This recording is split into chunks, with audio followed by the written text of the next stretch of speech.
కన్నవారిని ఉన్న ఊరిని విడిచి సరిహద్దుల్లో ప్రాణాలు పణంగా పెట్టి దేశాన్ని కాపాడుతూ ఉంటారు సైనికులు. వారి సాహసం, ధైర్యం వెలకట్టలేనివి అని చెప్పాలి. 2 ఏళ్ల క్రితం జమ్మూ కాశ్మీర్లో హెలికాప్టర్ ప్రమాదంలో సిరిసిల్ల జిల్లా మల్కాపురానికి చెందిన వీర జవాన్ అనిల్ ప్రమాదానికి గురై ప్రాణాలు విడిచారు. విధి నిర్వహణలో అమరుడైన అనిల్ కు కేంద్ర ప్రభుత్వం గ్యాలంటరీ పురస్కారాన్ని ప్రకటించింది. పూణేలో నిర్వహించిన ఈ కార్యక్రమానికి ఆర్మీ చీఫ్ చేతుల మీదుగా అవార్డుని అందుకున్నారు అనిల్ సతీమణి సౌజన్య. ప్రస్తుతం సౌజన్య మనతో పాటు ఉన్నారు. అనిల్ జ్ఞాపకాలని, ఆయన ఇచ్చిన ధైర్యాన్ని ఆమె మాటల్లోనే తెలుసుకుందాం. సౌజన్య గారు నమస్తే, ఎలా ఉన్నారు? అంటే 2 years అయిపోతుంది అనిల్ గారు మీ మధ్య లేక. ఈ 2 సంవత్సరాలు ఎలా గడిచిందండి?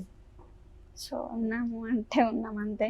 పిల్లల కోసం లైఫ్ లీడ్ చేయాలి కాబట్టి ముందుకెళ్తున్నాము అంతే. పిల్లలు ఎలా ఉన్నారు? బాగున్నారు. గుర్తొచ్చినప్పుడు ఏమనిపిస్తూ ఉంటుంది సౌజన్య గారు? తను మాతో ఉంటే లైఫ్ ఒక నిమిషం.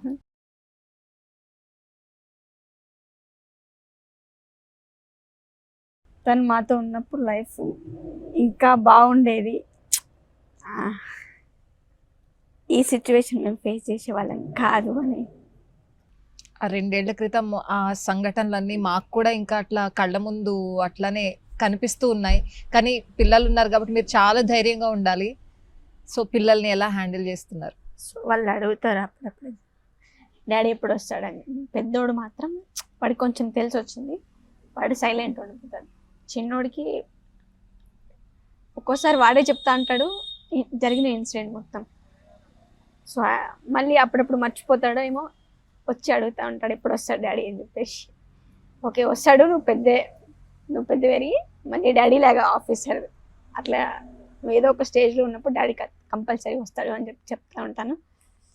ఓకే వాడు అప్పటికి హ్యాపీ ఫీల్ అవుతాడని.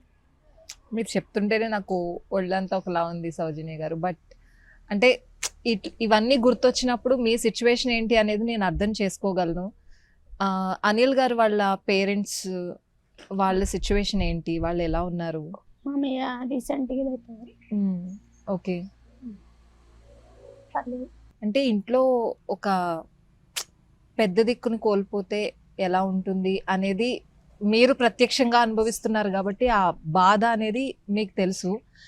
ఇప్పుడు మీరు ఆ పొజిషన్ తీసుకున్నారు, అంటే అనిల్ గారి పొజిషన్ని మీరు తీసుకున్నారు కదా, ఆ బాధ్యత మీకు ఎలా అనిపిస్తుంది? నా లైఫ్లో కోల్పోయినా, సో నా ముందున్నది మాత్రం నా పిల్లలు, వాళ్ళిద్దరు ఫ్యూచర్. నాకున్న బాధ్యత అంటూ ఉంటే వాళ్ళిద్దరిని మంచి పొజిషన్లో ఇవ్వడము అంతే. సో వాళ్ళు ఒక పొజిషన్లో ఉన్నప్పుడు నా బాధ్యత తీరిపోతుంది. అసలు మీ ఇద్దరి పరిచయం ఎలా ఏర్పడింది? మీది అనిల్ గారి పరిచయం ఎలా ఏర్పడింది సౌజన్య గారు? అంటే మా మెయిన్ బావ డాడీ వాళ్ళ అక్క కొడుకు.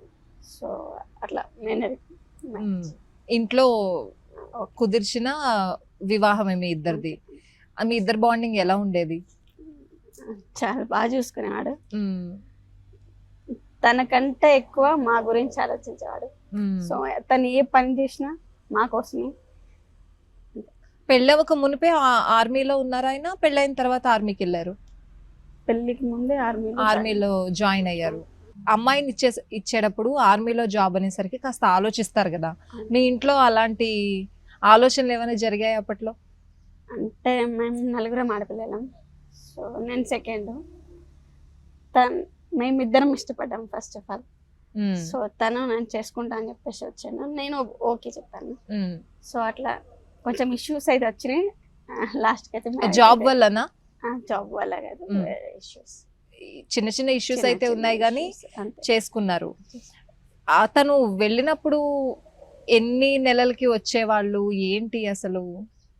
ఒక్కోసారి 6 months వరకు కూడా ఉండే రోజులు ఉన్నాయి. ఒక్కోసారి 3 months 4 months అట్లా రిటర్న్ వస్తుంది. వచ్చి మళ్ళీ వెళ్ళినప్పుడు బోర్డర్ కి ఎట్లా అనిపిస్తుందండి? వచ్చేటప్పుడేమో అక్కడికి వెళ్ళిన తర్వాత కాల్ చేస్తారా, ఎప్పుడు లీవ్ పెట్టుకోవాలి అని చెప్పేసి కాల్ చేస్తారు. ఏ పండగ ఏ టైంకి వస్తుంది అనేది ఫస్ట్ క్యాలెండర్ చెక్ చేసుకుంటారు. సో నేను లీవ్ పెట్టుకుంటే ఈ పండగ నేను ఉంటానా ఇంటి దగ్గర, సో ఓకే ఈ పండగ అటెండ్ అయిపోతాను, ఈ లీవ్ కంప్లీట్ అయిపోతుంది అని చెప్పేసి అట్లా ప్లాన్ చేసుకుంటారు. వస్తున్నామని చెప్పేసి ఒక 1 month ముందు నుంచే వాళ్ళు ఎప్పుడెప్పుడు వస్తారని చెప్పేసి రోజులు లెక్క పెట్టుకుంటూ ఉంటాము. ఇంకో 3 days, ఇంకో 2 days, 1 days అట్లా అని. వచ్చిన That's okay. First day happy. First day ఎట్లా ఉంటుంది అంటే బోర్డర్ నుంచి ఇంటికి వచ్చినప్పుడు వచ్చిన ఫస్ట్ డే ఆ రోజు ఏం ఫెస్టివల్ లేకపోయినా సరే ఏదో ఫెస్టివల్ ఉన్నంత హ్యాపీగా ఉంటది. తను రాగానే ఒక పండగ వాతావరణం ఉండేది, కంపల్సరీ ఉంటది అది. నెక్స్ట్ డే నుంచి ఈ రోజు గడిచిపోయింది అని అంటే నెక్స్ట్ డే నుంచి అరే వాళ్ళు వచ్చే ఒక 30 days 15 days అట్లా అందులో ఒక రోజు అయిపోయింది, అందులో ఒక రోజు అయిపోయింది అని చెప్పేసి కౌంట్ చేసుకుంటా ఉండాలి. లాస్ట్ ఒక రోజు వచ్చింది అనుకోండి, నెక్స్ట్ డే వెళ్ళిపోతాడు. అప్పుడు ఇంకా గంటల లెక్క పెట్టుకోవాల్సింది, నిమిషాల మీద. సో అట్లా ఉంటది. ఇంకో గంటలో వెళ్ళిపోతారు, ఇంకో గంటలో వెళ్ళిపోతారు అని చెప్పి. తనకి అలాగే ఉండేదా అండి? మీకే కాదు తనకి కూడా ఉంటది ఆబ్వియస్లీ. కాకపోతే తను షేర్ చేసుకోకపోతుంది. వెళ్ళాలి అంటే మార్నింగ్ డే టైంలో అసలు వెళ్ళిపోతుంది, ఎందుకంటే పిల్లల్ని వదిలేసి మళ్ళీ వాళ్ళు ఏడుస్తూ ఉంటారు అని చెప్పేసి ఎర్లీ మార్నింగ్ వెళ్ళిపోతుంది. ఓకే, ఎర్లీ మార్నింగ్ లేదా లేట్ నైట్స్ పిల్లలు పడుకున్న తర్వాత వెళ్తూ. అప్పుడు మీ ఫీలింగ్ ఏంటి? మళ్ళీ ఎప్పుడు తిరిగి వస్తారు ఏంటి ఇట్లా అనిపించేదా? అది కంపల్సరీ ఉంటది. బట్ తను మాత్రం అది చూపించకపోతుండే. తనకి ఎంత బాధ ఉన్నా సరే వెళ్ళిపోవాలి అని అంటే ఫాస్ట్ గా ఒక 1 hour లో లేచి రెడీ అయ్యి ఫాస్ట్ గా వెళ్ళిపోతుండే ఇంట్లో నుంచి. మళ్ళీ వెనక్కొచ్చి మనకి నచ్చ చెప్పాల్సిన సిచ్యువేషన్ నచ్చ చెప్పాలి, వీళ్ళు ఉన్నారు అని చెప్పేసి చూడపోతుండే. అంటే మనం మళ్ళీ తను బ్యాక్ వస్తే మనం ఎక్కడ ఏడుస్తాము అని చెప్పేసి తను ఫాస్ట్ గా రెడీ అయ్యిందా వెళ్ళిపోవడమే, అంతే. 5 minutes లో ఇంట్లో నుంచి వెళ్ళిపోతుండే. అంటే మీరు బాధపడుతున్నారు, నేను అడగకూడదు కానీ అడగాల్సిన సిచ్యువేషన్. ఈ ప్రమాదం జరిగింది అని అసలు మీకు ఎప్పుడు తెలిసింది? ఎవరు చెప్పారు? అసలు ఆ టైంలో మీ సిచ్యువేషన్ ఏంటి? యూనిట్ నుంచి కాల్ వచ్చింది. అంటే నాకు అప్పటికే మార్నింగ్ 11 ఆ టైంకి కాల్ చేసిండు. సో కాల్ చేసి నేను హెలికాప్టర్ వస్తుంది, నాకు వర్క్ ఉంది మార్నింగ్ టైంలో 8 o'clock చేసి నాకు హెలికాప్టర్ వచ్చేది, వర్క్ ఉంది కొంచెం, నేను తిని రెడీ అవ్వాలి అని చెప్పేసి. ప్రమాదం జరిగిన టైంలో అనిల్ గారు ఫోన్ చేశారు మీకు, ఇట్లా వర్క్ ఉంది వెళ్ళాలి అని చెప్పి? మార్నింగ్ నార్మల్ గా తిని ఎక్కాలి అని చెప్పలేదు, వస్తుంది అని చెప్పేసి చెప్పాను. ఓకే అని చెప్పాను. సరే అని చెప్పేసి పని ఉంది అని చెప్పేసి కాల్ కట్ చేశాను. ఓకే అని నేను సైలెంట్గా మళ్ళీ 10 గంటల 10:30 టైంలో నేను మళ్ళీ కాల్ చేశాను. కాల్ చేస్తే లిఫ్ట్ చేయలేదు. లిఫ్ట్ చేయకుండా నేను హెలికాప్టర్లో ఉన్నా అని చెప్పేసి మెసేజ్ పెట్టారు. మళ్ళీ వీడియో కాల్ చేసి చూపించారు. నేను మళ్ళీ కాల్ బ్యాక్ చేస్తా అని చెప్పేసి నాకు మెసేజ్ పెట్టారు. సరే అని చెప్పి నేను సైలెంట్ అయిపోయాను. నేను 2 గంటల వరకు కూడా కాల్ చేయలేదు. మళ్ళీ 2:30, 3 ఆ మధ్యలో నాకు మళ్ళీ కాల్ చేశారు యూనిట్ నుంచి. కాల్ చేసి ఇట్లా చిన్న ఇన్సిడెంట్, హెలికాప్టర్ క్రాష్ అయిపోయింది, ఇన్సిడెంట్ అయింది అంటే తనకి ఏం కాలేదు, జస్ట్ దెబ్బలు తగిలినాయి, హాస్పిటల్ తీసుకెళ్తున్నామని చెప్పారు. ఓకే అని నేను మళ్ళీ రిపీట్గా కాల్ చేశాను వాళ్ళకి, చెప్పండి కన్ఫామ్గా ఏమైంది అసలు ఏది అంటే ఏం చెప్పలేరు. ఓకే పర్లేదమ్మా, దెబ్బలు తగిలి హాస్పిటల్కి తీసుకెళ్తున్నాం అదే విషయం చెప్పారు. ఇంటి వాళ్ళు ఎవరిదైనా జెంట్స్ నెంబర్ ఇవ్వమని చెప్పి కాల్ చేశారు. సో నేను మా డాడీ మా పెద్ద బాబు కాల్ నెంబర్ ఇచ్చాను, వాళ్ళు కాల్ చేస్తుంటారు. సో వాళ్ళకి తెలుసు మ్యాటర్, నాకు తెలియదు. ఓకే, సో మీకు ఏమైనా అనుమానం వచ్చిందా? ఏదో దాస్తున్నారు నా దగ్గర అన్న ఒక భయం లోపల, ఒక సైడ్ టెన్షన్. కాకపోతే ఓకే బాగానే ఉంటాడన్న ధైర్యం అవుతుంది కొంచెం. అంటే నార్మల్గా ఎప్పుడైనా సరే నేను చూసింది మాత్రం కింద పడిన తర్వాత ఎప్పుడే బ్లాస్ట్ అయిపోతాయి కదా, అట్లా బ్లాస్ట్ ఏం జరగలేదు. క్రాష్ అయింది, కింద పడింది, బాగానే ఉన్నారు, హాస్పిటల్కి తీసుకెళ్తున్నాం. సో హాస్పిటల్కి తీసుకెళ్తున్నాము అని అంటే కొంచెం లోపల డౌట్ ఉంది, ఇంకో సైడ్ పర్లేదు బాగానే ఉంటాడు అని నమ్మకం కూడా ఉంది. అది అయిపోయింది. నేను మా బావకి కాల్ చేసి చెప్పారు. వీళ్ళు నేను మా మమ్మీ వాళ్ళ ఇంటి దగ్గర ఉన్నా, అత్తమ్మ వాళ్ళ ఇంటి దగ్గర. అప్పుడు అమ్మ వాళ్ళ ఇంటి దగ్గర ఉన్నారు మీరు? తను వెళ్ళి అప్పటికి 10 days అయిపోతుంది అంతే. సో నన్ను అత్తమ్మ వాళ్ళ ఇంటికి రమ్మని చెప్పి కాల్ చేశారు. అనిల్ గారు ఇంటి నుంచి బోర్డర్కి వెళ్ళి 10 రోజులు అవుతుంది అప్పటికి? ఓకే. సో నన్ను ఇక్కడ నుంచి అత్తమ్మ వాళ్ళ ఇంటికి రమ్మని కాల్ చేశారు. నాకు అప్పటికి డౌట్ వస్తుంది అక్కడికి రమ్మంటే, నేను రానని చెప్పేసి నేనంటే లేదు ఇక్కడికి రామని చెప్పి పంపించారు. సరే అని చెప్పి వెళ్ళాను. వెళ్తూ ఉంటే నాకు మా విలేజ్ ఎంట్రీలో ఉన్నాను, కాల్ చేశారు నాకు యూనిట్ నుంచి. కాల్ చేసి చెప్పారు ఇంకా లేరు అని చెప్పేసి ఒక మాట చెప్పారు. ఇట్లా అంటున్నారు అని చెప్పి నేను ఇంటికి వచ్చా అంటే లేదు లేదు బాగానే ఉన్నాడు, హాస్పిటల్లో ఉన్నాడు, ఇంకా మాకేం కాల్ చేయలేదు, నీకు రాంగ్ ఎవరైనా చేశారు అంటే నాకు డౌట్ వస్తుంది. ఆల్రెడీ వీళ్ళు ఏదో దాస్తున్నారు, నాకు ఆల్రెడీ కాల్ వచ్చింది చెప్పారు కూడా. ఇంకొక సైడ్ ఏమో ఏమో లేదు తప్పేమో చెప్పిన వాళ్ళు ఆ థాట్లో ఉన్నాను నేను. ఓకే వస్తారేమో, బాగానే వస్తారు, ఏమైనా ఇంజురీస్ అయ్యి ఇంటికి రావచ్చు అని హోప్ తోటే ఉన్నాను. బట్ నెక్స్ట్ డే చెప్పారు నాకు లేరు అని చెప్పేసి.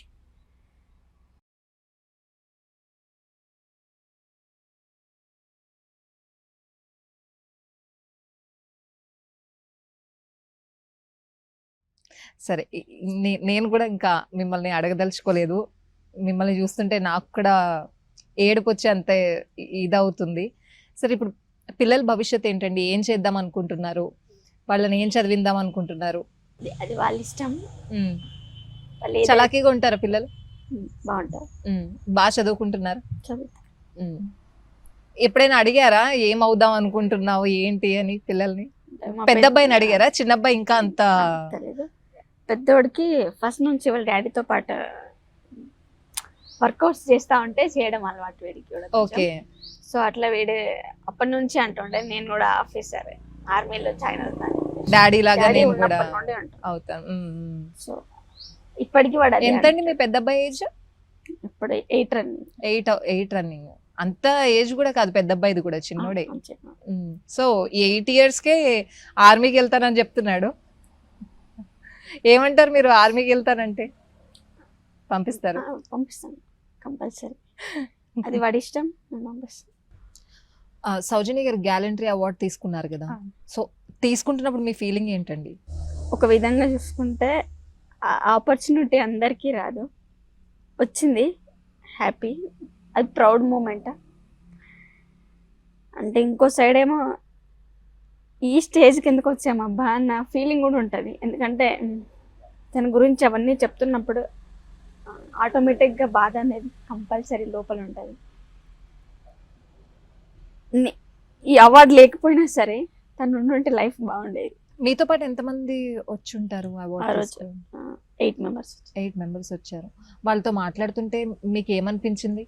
అక్కడే అసలు మాట్లాడే అవకాశం అక్కడ మీరు ఎవరిని చూసినా కానీ వాళ్ళ బాధలో వాళ్ళే ఉంటారు. తీసుకుంటున్నామని సంతోషం కన్నా వాళ్ళు కోల్పోయింది ఎక్కువ ఉంటుంది అక్కడ. ఒక విధంగా అక్కడికి వెళ్ళినాక అంటే మాలాంటి వాళ్ళు ఇంకున్నారు అనే ధైర్యం కొంచెం కంపల్సరీ ఉంటుంది. ధైర్యం అనేది సేమ్ నాలాంటి ఏజ్ ఆమె ఒక పర్సన్ వచ్చారు, సేమ్ నా అంత చిన్న చిన్న పిల్లలు, వాళ్ళకి కూడా. అండ్ 2 పేరెంట్స్ వచ్చారు, వాళ్ళ బాబు. ఆ అమ్మ కంటిన్యూస్ ఏడుస్తూనే ఉంది. ఆమెను సంధాయించడం ఎవ్వరి వల్ల కూడా కాదు, అక్కడ కంటిన్యూస్ ఏడుస్తూనే ఉంది. వాళ్ళ అమ్మగారిని. అనిల్ గారి గురించి ఏం చెప్పారో ఒకసారి చెప్పారా ఆ స్టేజ్ మీద? అక్కడ చెప్పేది ఏమంటే incident so and so incident, అక్కడ ఇదైపోయారు వీళ్ళు అని చెప్పేసి అంతే. మీతో అధికారులు మాట్లాడారండి? అవును మాట్లాడారు. ఏం మాట్లాడారు అంటే మీకు ఒక భరోసా? నాకు తెలిసినంత వరకు బయట వాళ్ళకంటే మన రిలేషన్స్ కంటే కూడా వాళ్ళు ఎక్కువ చెప్తారు ఆర్మీ వాళ్ళు. అంటే వాళ్ళకి అన్ని వాల్యూస్ తెలుసు అని నా ఉద్దేశం. సో వాళ్ళు ఏమని చెప్పారంటే జాగ్రత్త, నువ్వు పిల్లల కోసం ఉండాలి తప్పది, ఇది ఒక ప్రౌడ్ మూమెంట్, తను లేకపోయినా ఇంత గొప్ప అవార్డు తను తీసుకుంటున్నాడు అని చెప్పేసి, మీ చేతుల మీదుగా తను తీసుకుంటున్నాడు అని చెప్పి. మీరు ఇంత బాధపడుతున్నారు, అసలు అనిల్ గారి పేరు చెప్తేనే కళ్ళలోంచి నీళ్లు అలా వస్తూ ఉన్నాయి. మరి మీ అబ్బాయి పెద్ద అబ్బాయి ఆర్మీకి వెళ్తానంటే ఎలా ఒప్పుకుంటానంటున్నారు మీరు? ఇప్పుడు అందరికీ అదే జరుగుతుంది లేదు. సో వాడి ఇష్టం అది, వాడు వెళ్తా అన్నాడు, వాడు వెళ్తా అంటే నేను పంపిస్తాను అంతే, నా ఫోర్స్ ఏం లేదు. వెళ్ళు అని చెప్పేసి వాడి ఇష్టం, వాడు వెళ్తా అంటే పంపిస్తాను, లేదు నేను వెళ్ళను అంటే పంపించాను. సో వాడు స్టార్టింగ్లో ఏమన్నాడంటే వాళ్ళ డాడీ ఇది అయిపోయిన తర్వాత వాడు స్టార్టింగ్లో ఏమన్నాడంటే మా బావ వాళ్ళు ఇద్దరు ఇంటి దగ్గర ఉంటారు, ఇతను ఒక్కడే డ్యూటీలో. వాడికి ఏమనిపించింది నాకు తెలీదు. సో నేను ఏడుస్తా అంటే వాడు అన్నాడు అట్లా నాకు ఏమన్నా. సో నార్మల్గా నేను నా పని నేను చేసుకుంటూ ఉన్నాను. వచ్చి ఏమన్నాడంటే మీ దగ్గరకు వచ్చి మాట్లాడుతున్నాడు మీ పెద్ద బాబు. మమ్మీ నేను అప్పటి వరకు ఆర్మీకి వెళ్తా అని చెప్పాడు వాడు. సో సడన్గా వచ్చి మమ్మీ నేను ఆర్మీకి వెళ్ళాను, ఇంటి దగ్గరే ఉంటా. పెద్దనాన్న మా పెద్ద బావ ఏం చేస్తాడంటే నార్మల్గా పాల కేంద్రం ఉంటాయి అది ఉంది. సో పెద్దనాన్న వాళ్ళ ఇంటి దగ్గరనే ఉన్నారు కదా, నేను పెద్దనాన్న లాగా పాలమ్ముకొని ఉంటాను ఇంటి దగ్గరే. నేను కూడా ఒక పాల కేంద్రం పెట్టుకుంటా. పాల కేంద్రం అని చెప్పట్లేదు, పాలమ్ముకుంటా. పాలమ్ముకుంటా. నేను డాడీ లాగా పోను, నాకు భయం అవుతుంది అని చెప్పండి వాడు. మీరేమన్నారు? లేదు నీకు అట్లా ఎందుకు అనిపించింది అని అంటే, లేదు ఇప్పుడు డాడీ ఒక్కడే అక్కడికి వెళ్ళిండు, డాడీకి ఒక్కడికే అట్లా అయిపోయింది. పెద్దనాన్న వాళ్ళు ఇద్దరు ఇంటి దగ్గరే ఉన్నారు, వాళ్ళు బాగున్నారు కదా అని చెప్పేసి వీడు చెప్తున్నాడు అన్నట్టు. అంటే వాళ్ళు ఇక్కడ ఉన్నారు కాబట్టి వాళ్ళు బాగున్నారు, డాడీ బోర్డర్కి వెళ్ళాడు, ఆర్మీకి వెళ్ళాడు కాబట్టి ఇప్పుడు మన మధ్యలో లేడు. మేబీ మీరు ఎప్పుడైనా బాధపడడం ఏడవడం చూసి ఉండొచ్చు మీ పెద్ద అబ్బాయి. సో వాడికి అలా ఆలోచన వచ్చి ఉండొచ్చు. అనిల్ గారు ఎప్పుడైనా అంటే బోర్డర్ లో జరిగే సంఘటనలు ఇవన్నీ ఎప్పుడైనా మీతో చెప్పేవాళ్ళు ఇలా ఇలా ఉంటుంది అని, అసలు లేకపోతే అక్కడ ఏం జరిగినా ఇంటి దగ్గర ఏం చెప్పేవాళ్ళు కాదా? తిని ఉండేది బార్డర్ లో అయితే కాదు. ఓకే. సో ఫస్ట్ పోస్టింగ్ ఇది, రెండో పోస్టింగ్ అంతే. ఓకే. సో అప్పటి వరకు హైదరాబాద్ లోనే ఉన్నాడు. ఓకే. సో అక్కడ నుంచి డైరెక్ట్ పంజాబ్, అక్కడ మేము ఫ్యామిలీ పెట్టాడు. మేము అక్కడే 2.5 years ఉన్నాం పంజాబ్. ఓకే. దాని తర్వాత ఇప్పుడు వెళ్ళింది మన హస్బెండ్, ఇది సెకండ్ పోస్టింగ్. ఓకే. సో తను బార్డర్ లో అయితే ఏమి ఉండదు. ఓకే. అక్కడ జరిగేవి అంటే నార్మల్ గా మనకి ఇంటి వరకు ఏం విషయం చెప్పేవాడు కాదు, నార్మల్ గా ఉన్నాము బాగుండండి అంతే.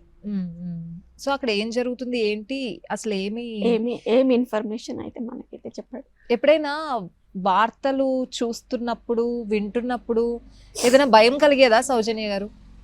అంటే అట్లా ఇప్పుడు బార్డర్ లో ఉన్నారు అని అంటే కొంచెం ఫీలింగ్ అది ఎప్పుడు టెన్షన్ ఉంటుంది. అవును. సో ఇతను ఉండేది కొంచెం సేఫ్ జోన్ అని చెప్పి మా ఉద్దేశం. అంటే హెలికాప్టర్ టెక్నీషియన్ అతను.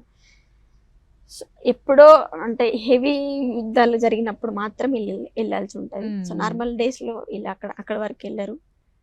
సో ఆ ఉద్దేశంతో ఎక్కువ టెన్షన్ అయితే ఉండకపోయేది. ఏదైనా కూడా దూరం ఉన్న హెలికాప్టర్ టెక్నీషియన్ అంటే మెయిన్ యుద్ధం జరిగినప్పుడు ముందు ఉండాల్సింది వీళ్ళే కదా, వీళ్ళే ముందు ఉండాలి.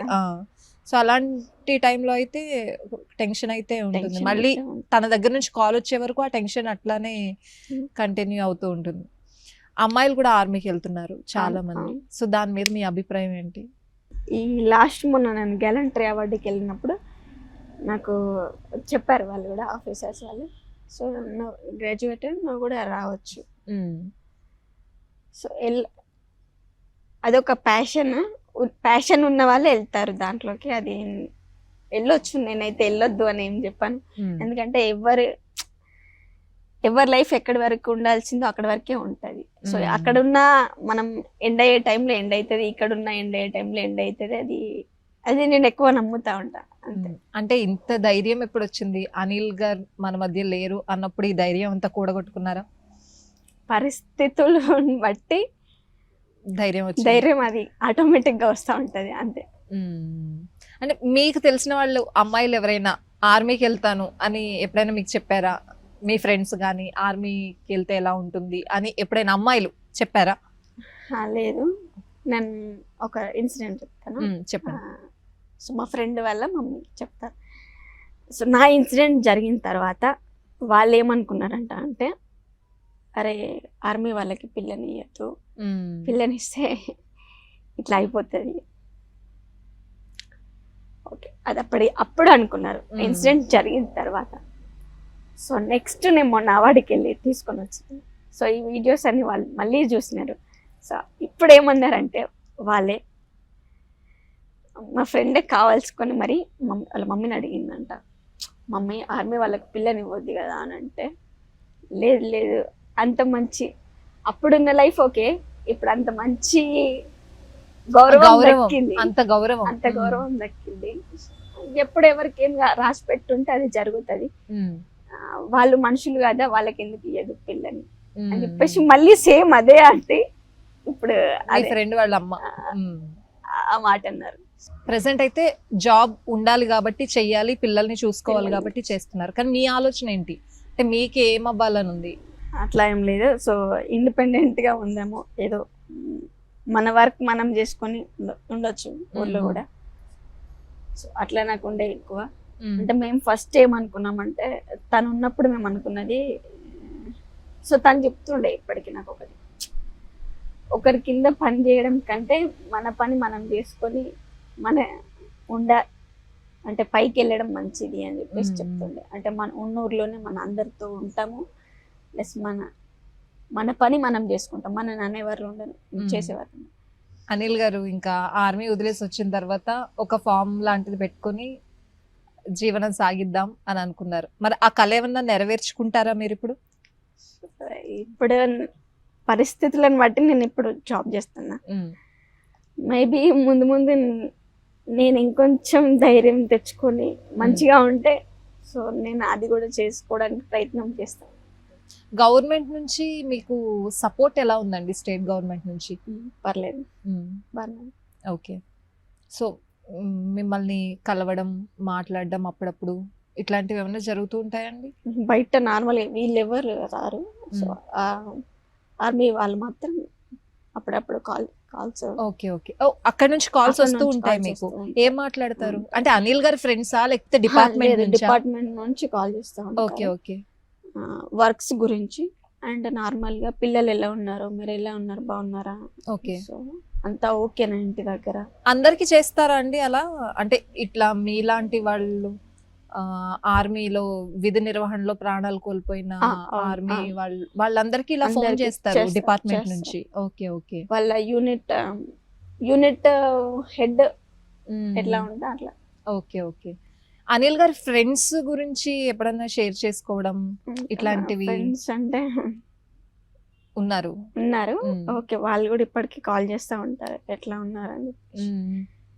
ఇక్కడ అంటే అనిల్ గారితో చదువుకున్న వాళ్ళలో అందరూ కలిపి వెళ్ళిన వాళ్ళు ఉన్నారా, లేకపోతే అనిల్ గారు ఒక్కళ్ళే వెళ్ళారా ఆర్మీకి? ఏంటి అసలు? లేదు, ఊర్లో ఒక అన్న ఉన్నారు. ఆ అన్న అంటే వాళ్ళు మా రిలేషన్. సో అన్న ఇద్దరు క్లాస్మేట్స్. Okay okay. ఇద్దరు ఒకే దగ్గర, అంటే స్కూల్ మొత్తం ఒకే దగ్గర, ప్లస్ మళ్ళీ కాలేజ్కి ఒకే దగ్గరికి వెళ్ళిపోయారు. సో అట్లా వీళ్ళిద్దరు ఫస్ట్ ఎన్సిసి జాయిన్ అయ్యారంట, తను చెప్పిన మ్యాటర్ ఇది. సో ఎన్సిసి తర్వాత కానిస్టేబుల్ ట్రై చేస్తే వీళ్ళిద్దరు కలిసి ట్రై చేస్తారు. చేస్తే వీళ్ళకి రాలేదు ఇద్దరికి. సో అన్న తినకు చెప్పకుండా ఆ అన్న ఏం చేశాడంటే ఆర్మీలో ఎగ్జామ్ నోటిఫికేషన్ వచ్చింది, అప్లై చేసుకున్నాడు, ఎగ్జామ్ రాశాడు, పాస్ అయ్యాడు. సో వెళ్ళిపోయే రోజు నాకు ఇట్లా జాబ్ వచ్చిందిరా అని చెప్పేసి చెప్పాడంటే తను. అరే నాతో పాటు ఉండి నాకు చెప్పకుండా డ్యూటీలో జాయిన్ అవుతున్నాడు అని కొంచెం ఫీల్ అయ్యాడు. ఫీల్ అయ్యి ఇంటికి వచ్చేసాడంట. అన్నట్టు డ్యూటీలో జాయిన్ అయిపోయాడు, నేను ఇంకా చదువుకోను అని చెప్పేసి ఇంటికి వచ్చేసిండంట. సో ఇంటికి వచ్చిన తర్వాత మామయ్య ఉండి వీళ్ళకి ఫస్ట్ లో హార్వెస్టర్స్ ఉంటుండే, సో పనికి పంపించేసాడు. ఆంధ్ర అటు వెళ్ళి ఎక్కడ వర్క్ ఉంటే అక్కడికి పంపించాడు. సో అట్లా పెద్ద బావతో కలిసి వీళ్ళిద్దరూ ఆంధ్ర వెళ్ళి వర్క్ ఫీల్డ్లో ఉన్నారు. సో అట్లా అక్కడ ఏదో ఇష్యూ వల్ల మళ్ళీ నేను చదువుకోను, ఇదేం పని, నేను చదువుకోవాలి, నేను ఇదేం పని చేయాలి, నా వల్ల కాదు అని చెప్పేసి మళ్ళీ రిటర్న్ వచ్చేసి సేమ్ మళ్ళీ అదే అని అడిగి ఎక్కడ జాయిన్ అవ్వాలి ఇలా ప్రాసెస్ అంతా మళ్ళీ అడిగి వెళ్ళి జాయిన్ అయ్యండు. ఇంట్లో ఎవరికి చెప్పలేదు. సో ఒక కోచింగ్ సెంటర్కి వెళ్ళి అక్కడ కోచింగ్ తీసుకుంటూ ఎగ్జామ్ కండక్ట్ అయిపోయింది. ఎగ్జామ్ రాసి సో పాస్ అయిన తర్వాత వీళ్ళకి చెప్పాడంట ఇంట్లో వాళ్ళకి, సో నాకు జాబ్ వచ్చింది ఇట్లా ఆర్మీ. అంటే అంతకుముందు వీళ్ళు డబ్బులు కట్టాలి అని అంటే మా అమ్మకి చెప్పకుండా నాకు ఒక 1 lakh అవసరం ఉంది, నాకు ఇవ్వు, నేను మళ్ళీ నీకు డబ్బులు ఇస్తాను, 1 లక్షకి 2 లక్షలు ఇస్తాను అని చెప్పేసి చెప్పి డబ్బులు తీసుకొని వెళ్ళి ఎవరికి తెలియదు ఆర్మీ జాబ్ అని చెప్పేసి ఓకే ఓకే. ఇంట్లో ఎవరికి చెప్పకుండా వెళ్ళి కోచింగ్ తీసుకొని ఎగ్జామ్ అయిపోయింది. సో తను పాస్ కూడా అయిపోయాడు. ఇంకా డబ్బులు కట్టి సర్టిఫికేట్స్ తీసుకొచ్చుకోవాలి, ఎక్కడైతే కోచింగ్ సెంటర్ కోచింగ్ తీసుకున్నాడు అక్కడ నుంచి. సో దాని గురించి డబ్బులు ఇంట్లో వీళ్ళకి అప్పటి వరకు ఇంకా చెప్పట్లే, జాబ్ వచ్చినా సరే చెప్పట్లే. జాయిన్ ఇంకా రేపు వెళ్ళి జాయిన్ అవుతా అనే రోజు ఇంట్లో చెప్పిందంట, ఇట్లా జాబ్ వచ్చింది, ఎవరికి చెప్పకండి. అంటే చెప్తే ఒప్పుకోరు అనా, ఆర్మీలో జాబ్ అనేసరికి ఒప్పుకోరు అని ఒప్పుకోరు. చెప్పి, బట్ తన ఇంట్రెస్ట్. సో అలా ఇద్దరు, తను వాళ్ళ ఫ్రెండ్ ఇద్దరు కలిపి అలా వెళ్ళారు. మీ అనిల్ గారు మీకు ఇచ్చిన మంచి గిఫ్ట్ ఏంటి? అట్లా ఏం లేదు, మరీ స్పెషల్గా ఇచ్చిన గిఫ్ట్ అంటూ ఏం లేదు. సరే, అనిల్ గారు మీకు ఇచ్చిన ఏదైనా ఒక వస్తువు, మీరు ఎప్పటికీ దాన్ని వదులుకోకూడదు అనే వస్తువు ఏముంది మీ దగ్గర? సో నేను నార్మల్గా ఆయన గుర్తుగా అన్ని తన వస్తువులు ఏమున్నాయో అవి ఇప్పటివరకు నేను ఏవి కూడా బయట పడేయాలి, అన్నీ ఉన్నాయి మా ఇంట్లో, నేను అవన్నీ అట్లనే పెడతాను. అట్లా స్పెషల్ గిఫ్ట్ అని చెప్పేసి ఏం లేదు. ఏం మరి లేదు. కానీ అనిల్ గారి వస్తువులన్నీ మీ దగ్గర అట్లనే దాచుకున్నారు. సో తనే నాకు పెద్ద గిఫ్ట్, తను నన్ను మ్యారేజ్ చేసుకోవడం. అంటే అప్పుడు ఏమైందంటే మా ఇంట్లో వాళ్ళు తను చేసుకుంటా అని అంటే, మా మమ్మీ వాళ్ళు ఏమో లేదు లేదు మేము అంత కట్నం నీకు ఇవ్వలేము అని చెప్పేసి మమ్మీ వాళ్ళు. సో ఓకే మీరు కట్నం ఇవ్వకుండి నేను చేసుకుంటా అని మా తినన్నాడు. అంటే లేదు లేదు మళ్ళీ నువ్వు తర్వాత ఎక్కడ నాకు ఫ్రీగా చేసుకున్నావు అని చెప్పేసి వస్తాయి కదా ఇష్యూస్, అట్లా అంటావు కావచ్చు. లేదు మేము అది ఎవరన్నారు? మమ్మీ వాళ్ళు. ఓకే, మీ మీ అమ్మ నాన్న అన్నారు. మా పెద్దమ్మాయికి ఎంత ఇచ్చినామో అంత ఇస్తాము అని చెప్పేసి ఇచ్చి చేశారు అంతే. అసలు తను నన్ను మ్యారేజ్ చేసుకుంటాడని ఎక్స్పెక్ట్ చేయలేదు. అంటే వాళ్ళ సిచ్యువేషన్ మా సిచ్యువేషన్ చూసుకుంటే చేసుకున్నాడు. నిజానికి తను నాకు దొరకడం అదృష్టం. మీరు ఎప్పుడైనా అనిల్ గారిని అడిగారా, అంటే పోలీస్ డిపార్ట్మెంట్ లో జాబ్ కొట్టాలి, జాబ్ సంపాదించాలి అని ఎప్పుడైనా మీరు అడిగారా అనిల్? తనని జాబ్ చేయమని అట్లా ఏం అడగలేదు. తను మిమ్మల్ని, తను ఏం చెప్పాడంటే జాబ్ చేయాలి అనేది తన పాయింట్ కాదు, నువ్వు ఇండిపెండెంట్ గా బతకడం నేర్చుకోవాలి అనేది తన పాయింట్. అంటే నీ కాళ్ళ మీద నువ్వు ఉండాలి. సో నన్ను ఇంటర్ జాయిన్ చేసింది కూడా తనే, అనిల్ గారు. ఇదేలా?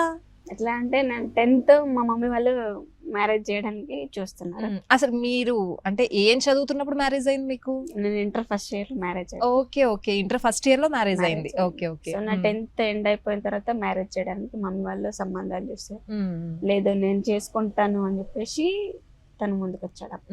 నేను ఇంకా మీ గ్రాడ్యుయేషన్ అయిపోయిన తర్వాత మ్యారేజ్ జరిగింది లేదు. Okay okay. సో తను నేనే చేసుకుంటాను అని చెప్పేసి అన్న తర్వాత ఓకే అనుకున్నాము. అప్పటికి కొన్ని ఇష్యూస్ ఉన్నాయి. సో అట్లానే ఓకే అనుకున్నాము. నెక్స్ట్ నా ఇంటర్ జాయిన్ చేసింది తనే. సో మమ్మీ వాళ్ళు ఆ కోపంలో నేను చదివించమని చెప్పేసి చెప్పారు. సో ఓకే నేను చదివించుకుంటాను అని చెప్పి నన్ను ఇంటర్ జాయిన్ చేశాడు.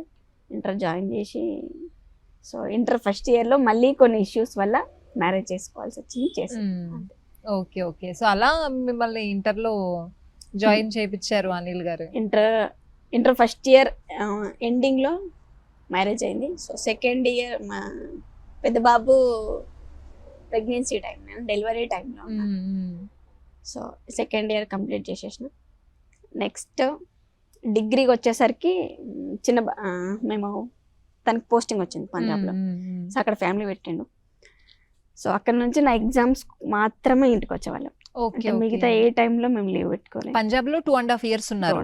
సో అక్కడ అంటే అక్కడ పరిస్థితులు, అక్కడ వాతావరణం ఎలా అనిపించేది సౌజన్య గారు పంజాబ్ లో?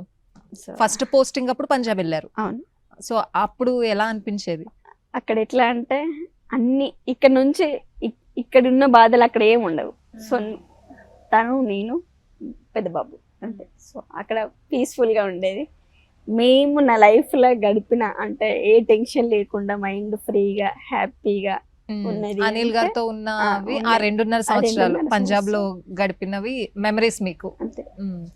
ఆర్మీకి పంజాబ్ నుంచి ఎక్కువ మంది వెళ్తారు కదా, అంటే ఆ సైడ్ నుంచి పంజాబ్ నుంచి ఎక్కువ మంది ఆర్మీకి వస్తూ ఉంటారు కదా. అంటే మీరు పంజాబ్ లో ఉన్నప్పుడు చూసే వాళ్ళ అంతా ఆర్మీ వాతావరణం ఉండేదా అక్కడ? అవును, మేము ఆర్మీ క్వార్టర్స్ ఇస్తారు.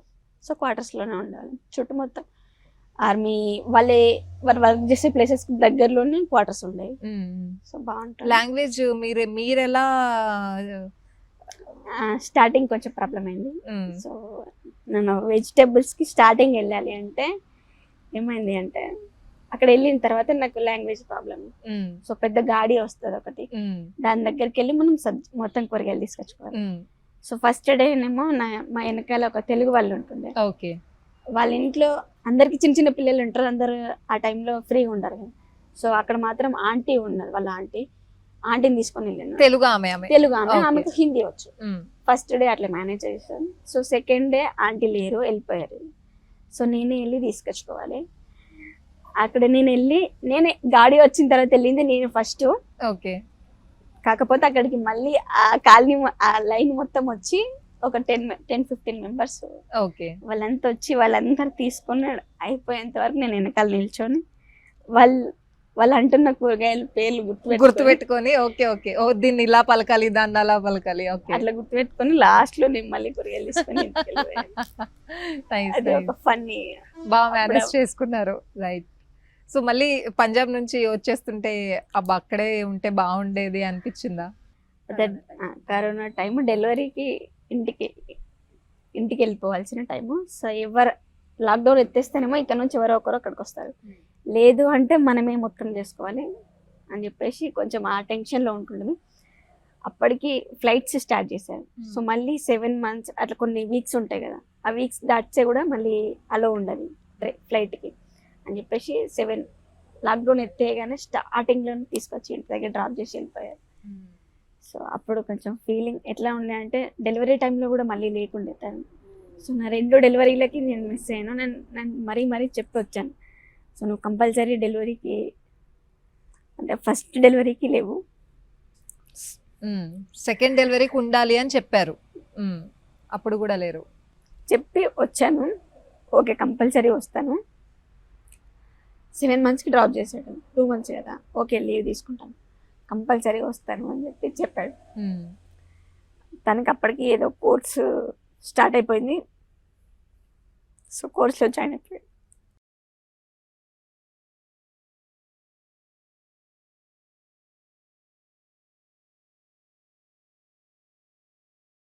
కోర్స్లో జాయిన్ అయిపోయి డెలివరీకి కూడా రాలేదు. సో తర్వాత వచ్చిన తర్వాత ఏం చెప్పాడంటే ఓకే నేను డెలివరీకి లేను. సో తను ఎప్పుడు చెప్తా ఉంటుండే అంటే నేను ఫస్ట్ డెలివరీకి లేను, సెకండ్ డెలివరీకి నువ్వు అంత చెప్పి వచ్చినా కానీ నేను రాలేదు కదా. ఒక్క నిమిషం.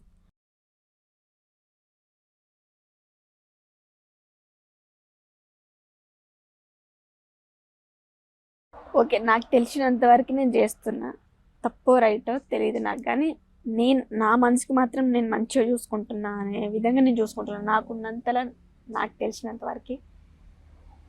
సో నువ్వేమనుకుంటున్నావో నాకు అది తెలియదు, కానీ నేను మాత్రం మంచిగా చూసుకుంటున్నా ఉన్నప్పుడు. సో లేని సిచ్యువేషన్స్లో నేను ఎట్లా లేను, ఉన్నా కాబట్టి నేను అన్ని విధాలుగా చూసుకుంటున్నా అని నా ఒపీనియన్ అని ఎప్పుడు చెప్తా ఉంటుండే. సో ఏమైనా సినిమా చూసినప్పుడు ఈ డెలివరీ ఇన్సిడెంట్ ఏమన్నా వచ్చిందంటే ఆయన గుర్తుకొస్తే ఎంబటే కాల్ చేసి సారీ చెప్తుండే, లేదు అంటే మెసేజ్ పెడుతుండే. తను సినిమా చూస్తున్న టైంలో తనకి ఏమైనా అనిపించింది అనుకోండి డెలివరీ గురించి, తనకి ఏమైనా హార్ట్ కి అంటే తనకు కూడా అరే నేను మిస్ అయ్యానే అన్న ఫీలింగ్ వచ్చినప్పుడు మీకు వెంటనే కాల్ చేసి సారీ చెప్తుండే, సారీ నేను 2 డెలివరీకి మిస్ అయ్యాను.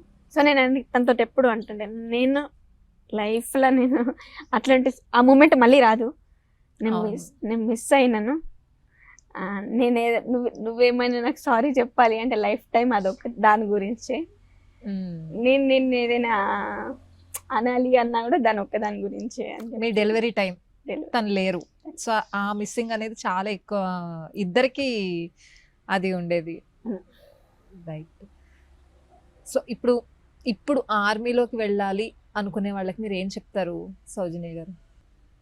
వెళ్ళొచ్చు, నేను వెళ్ళొద్దు అని నేను చెప్పాను. ఎందుకు అని అంటే ఎవరి లైఫ్ ఎక్కడి వరకు అనేది ముందే రాసి పెట్టుంటది. అది మనం ఇక్కడున్నా మనం ఆగిపోదు, ఇక్కడే లైఫ్. అక్కడికి వెళ్ళిన ఎక్కడి వరకు జరగాలో అక్కడ వరకు మన లైఫ్ లో జరుగుతుందని నేను నమ్ముతా గట్టిగా అంతే. సో అది ఎక్కడున్నా పోయే ప్రాణం పోతుంది, మన దగ్గరనైతే ఆగిపోదు అంతే. మనది వనితా టీవీ. సో అమ్మాయిలకి ఏం చెప్తారు మీరు? అమ్మాయిలు అంటే ఆర్మీకి వెళ్ళాలి అనుకునే అమ్మాయిలకి ఏం చెప్తారు?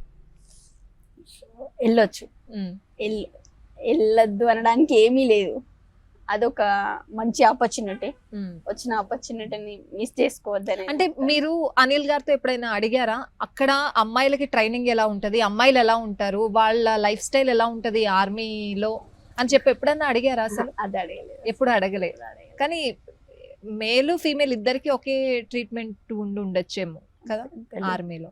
సో మీ అభిప్రాయం మాత్రం అమ్మాయిలు కూడా వెళ్ళొచ్చు. నేను మొన్న గెలెంటరీ అవార్డు తీసుకోవడానికి వెళ్ళినప్పుడు మాతో పాటు ఆఫీసర్స్ లేడీస్ ని అపాయింట్ చేశారు, ఫ్యామిలీస్ కి అందరికి.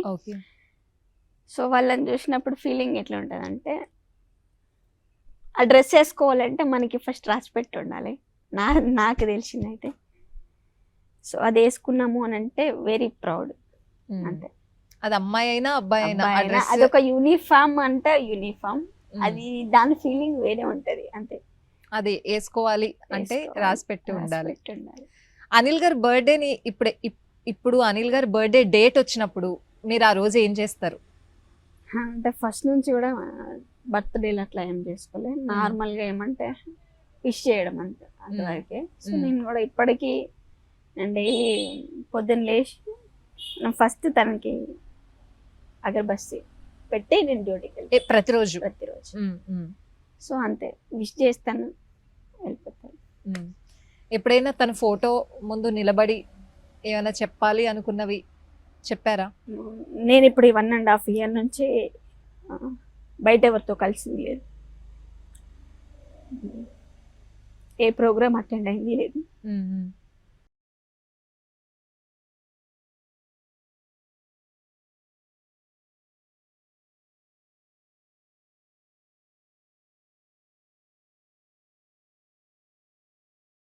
అందరి ముందు చేసుకోకు అన్న వాళ్ళ ముందు ఇప్పుడు ఇన్సల్ట్. మీకు అనిపిస్తుంది అట్లా? అంటే వాళ్ళు ఏమైనా ఎందుకే చేసుకోవద్దన్నాము అన్న ఫీలింగ్ వాళ్ళకు ఉందేమో అన్నట్టు మీరు ఫీల్ అవుతున్నారు? అందుకే కలవట్లేదా మీరు ఎవరిని? నేను ఎవరిని కలవట్లేదు. అంటే ఏమంటారంటే ఇప్పుడు మనం వెళ్ళి కలుస్తాం అన్నారు కూడా నా కాల్స్ లో, మేము అందుకే చెప్పాము చేసుకోవద్దని అని. మేము అందుకే చెప్పాము చేసుకోవద్దు, నువ్వే వినలేదు, చేసుకుంటా. సో నేను ఇదైపోయినందుకు అనట్లేదు. సో నేను తన వైఫ్గా నేను హ్యాపీ, ఇప్పటికీ హ్యాపీ, నేను ప్రౌడ్గానే ఫీల్ అవుతాను తన వైఫ్ అని చెప్పుకోవడానికి. తను ఫిజికల్గా లేకపోయినా సరే మనం ఇప్పుడు ఒక 5 ఏళ్ళు మన నోట్లోకి పోతున్నాయి, నా పిల్లలు బాగున్నారు, నేను బాగున్నాను అంటే దానికి రీజన్ తను. అనిల్ లేడు అనే లోటు అయితే లేదు మీకు?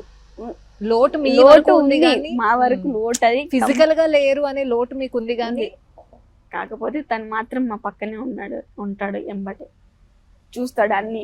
అదొక కాన్ఫిడెన్స్ మాత్రం నాకు కంపల్సరీ నాకు ఉంది, ఇప్పటికీ ఉంది. నేను ఉండే ఇంత ధైర్యంగా మాట్లాడుతున్నా. రైట్ సౌజన్య గారు, రిపబ్లిక్ డే సందర్భంగా అనిల్ గారి గురించి చాలా విషయాలు మాతో షేర్ చేసుకున్నారు. కానీ మీరు ఇక మీదట ఇట్లా మా ముందు ఎలా అయితే బాధపడుతున్నారో అలా బాధపడకుండా, అఫ్ కోర్స్ ఫిజికల్గా ఎవ్వరు మిమ్మల్ని మీకు అనిల్ గారిని తీసుకొచ్చి ఇవ్వలేరు, కానీ ఆయన జ్ఞాపకాలు చాలా ఉన్నాయి, ఆయన మీకు చాలా ధైర్యం ఇచ్చారా అది మీ మాటల్లో మాకు అర్థమవుతుంది. సో ఆ ధైర్యాన్ని అలాగే ముందుకి తీసుకెళ్తూ మీ పిల్లల్ని వాళ్ళు ఏమనుకుంటున్నారో అది చెయ్యాలి అని మనస్ఫూర్తిగా కోరుకుంటున్నాం. అండ్ మీకు ఒక కళ ఉంది, ఒక ఫామ్ పెట్టుకోవాలి అని చెప్పి, అది కూడా నెరవేరాలి అని చెప్పి మనస్ఫూర్తిగా కోరుకుంటున్నాం. థ్యాంక్ యూ అండి, థ్యాంక్ యూ సో మచ్. చూసారు కదా, ఆర్మీ జవాన్ అనిల్ భౌతికంగా మన మధ్య లేకపోయినా ఆయన ఇచ్చిన స్ఫూర్తి మాత్రం మన మధ్య ఉంది అని చెప్పి ఆయన సతీమణి సౌజన్య మనతో మాట్లాడుతూ ఉంటే అర్థమవుతోంది. ఆయన ఆశయాల సాధన కోసం ఆమె ఎంతకైనా ముందుకు వెళ్తాను అని చెప్పి సౌజన్య గారు చెప్తున్నారు. అవసరమైతే తన పెద్ద కుమారుని కూడా ఆర్మీలో జాయిన్ చేపిస్తాను అని చెప్పి సౌజన్య గారు మనతో చెప్పడం జరిగింది. సో అనిల్ గారు ఇచ్చిన ధైర్యాన్ని, స్ఫూర్తిని అలా ముందుకు తీసుకువెళ్ళి ఇంకా ఆమెకి ధైర్యం ఇవ్వాలి అని చెప్పి మనస్ఫూర్తిగా కోరుకుందాం. ఇది వాల్టి అమర సైనికుడు అనిల్ గారి సతీమణి సౌజన్యతో స్పెషల్ ఇంటర్వ్యూ. నమస్తే.